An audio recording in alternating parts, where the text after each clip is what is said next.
Welcome back, my friends, to the show that never ends and glad you could attend. Come inside today, Movie Maniacs, as we take a look at Stoker.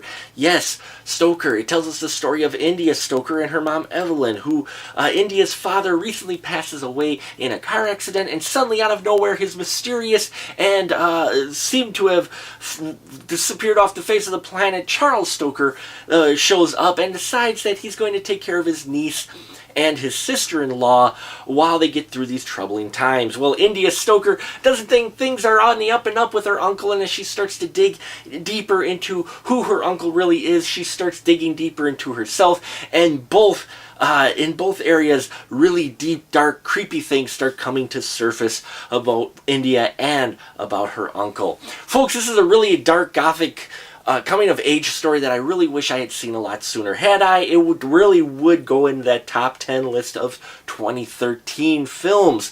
It just grabbed me from the beginning and had me all the way through the picture. Now, we have heard of this type of story kind of before. The mysterious relative, the kid who, is suspecting something more that the rest of the adults maybe aren't, but not in this case. It's got a little bit of a different twist, a different angle to it, specifically with the India Stoker character, played by Mia Wasikowska, beautifully. It's a coming-of-age story, but not in the angle that you think. We really see some dark things come to the surface in India as she tries to find out these dark things about her uncle, and I loved that bit of it. That was a little bit unexpected twist to the character that you don't normally see in this type of film.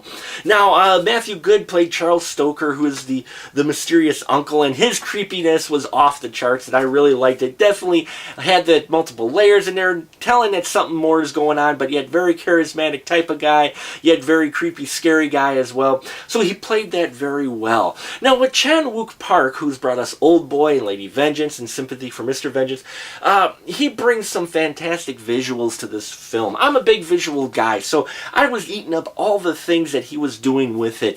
He wasn't bringing all the details together through words, but more through visual connections, through objects, through use of camera angles, through use of other elements besides words to help give you the connection of the dots in the story. And I loved that bit of it, from a thing he does with shoes to a gift box to all kinds of things in here. He really knows how to shoot a visually entertaining film. I love his work and definitely loved how he handled this dark gothic story.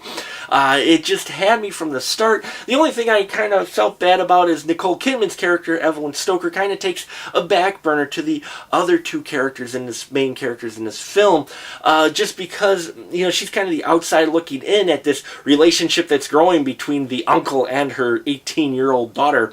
And you do feel bad for her character, but you don't get a lot of her character, and I would have probably liked a little bit more of her story as well. But definitely, if anything, watch Stoker for the visual palette that Chan-wook Park puts in front of you, and definitely for the performance of Mia Wasikowska's India Stoker character. Loved her performance in it, loved the character, and really had a great payoff at the end. So check it out if you're a big fan of indie films. I give this 4 stubs for Stoker. Really a great film, fantastically shot, and an interesting story for me, and definitely the characters in there, especially the India Stoker, was an unexpected pleasure with the direction they take with her.